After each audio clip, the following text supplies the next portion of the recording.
Hey guys, it's Bobby Lynn with the Country Cowbell. The first color we're going to be using is French Linen by Folk Art Chalk Paint. We're going to be putting one thin layer on this wooden faux cutting board.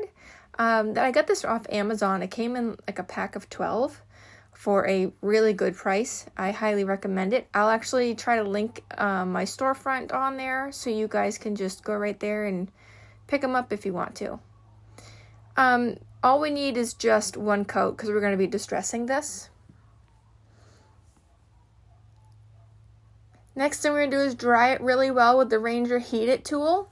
I love this little tool. It heats everything up really well without blowing. If you have like little pieces of things, it does not blow them around. It just gets your project dry. This is Apple Barrel Barn Red. We're going to be making grain sack stripes, but we're going to be freehanding them basically just with a ruler without any tape. So what we're going to do here is just make our first line. Then wipe off your ruler for sure because you want to keep everything nice and clean. The second line is going to mark where we paint the thicker middle part. You'll see what I mean here in a second. Again, wipe it clean. Now this line is going to mark how thick you want the center line to be because we're going to fill in this part. So I like mine, just like a small thickness, I guess you could say, for this project because it's a small base.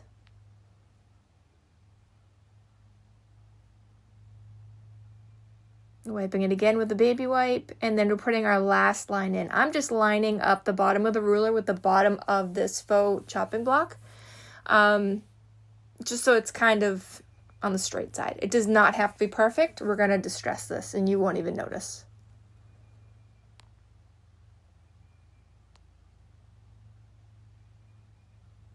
So this next part, we're going to take the barn red again, and we're going to fill in this center line. So now it's starting to come to life here. You can see the two outside edges lines and then the center line in the middle.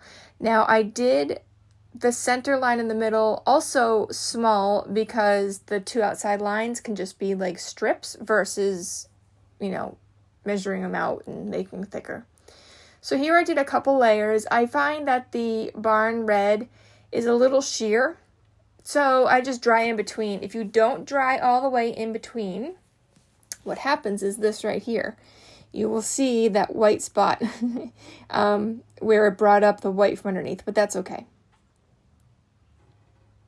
Now I'm just going to take that French linen and I'm going to just fix this little smudgy part up.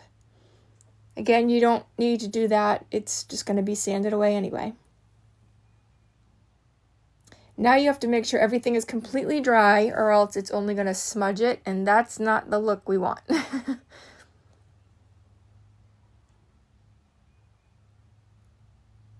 This next part, you're going to need your little gator sander or a piece of sandpaper, whatever you prefer to use. This is a 240 grit I'm putting on my little gator sander.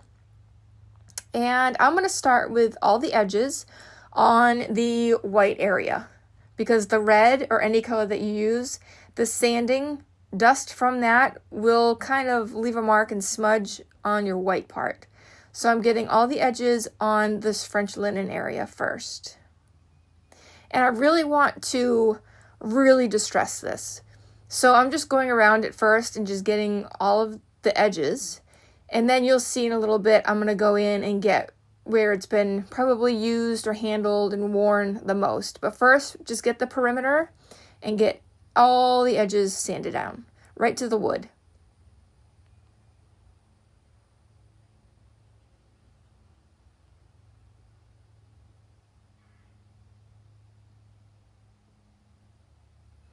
Okay, so now I'm getting closer to the red. I just want to make sure all this white's really sanded well before I get into the red.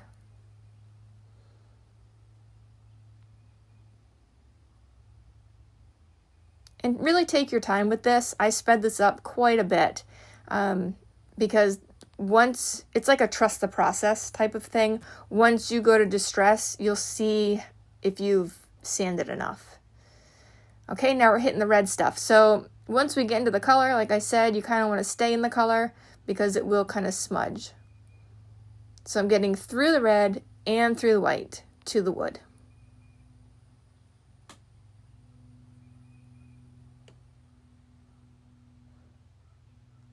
And honestly, when you're doing this, don't overthink that you're sanding too much, because you're not. Again, don't forget to like, share, and subscribe. This is going to be part 1 of a 2-part series.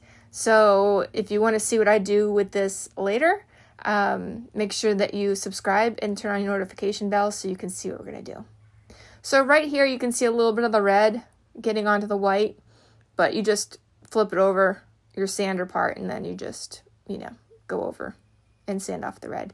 This is some antiquing wax I use. It's by Craftsmart. It's just premium antiquing wax. So right here, I was trying to show you how to load and offload your brush, but the lighting just didn't catch it. So I'll just explain it.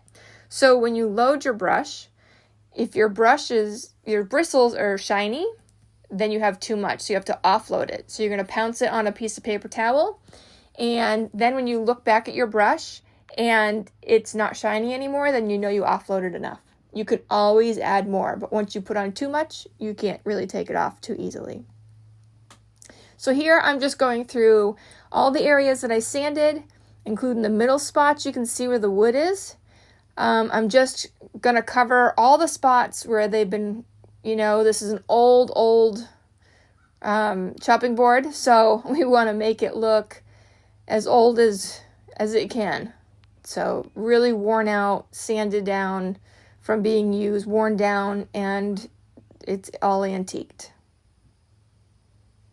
Back in the day, they liked to use that grain bag line. So I think it's a really pretty touch to add to any craft that is farmhouse or primitive or country. It looks good with everything.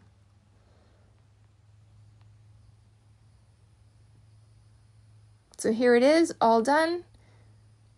I hope you guys enjoyed this, and please don't forget to like, subscribe, and turn on the notification bell to see what we're going to do next. Thanks, guys. Have a great day.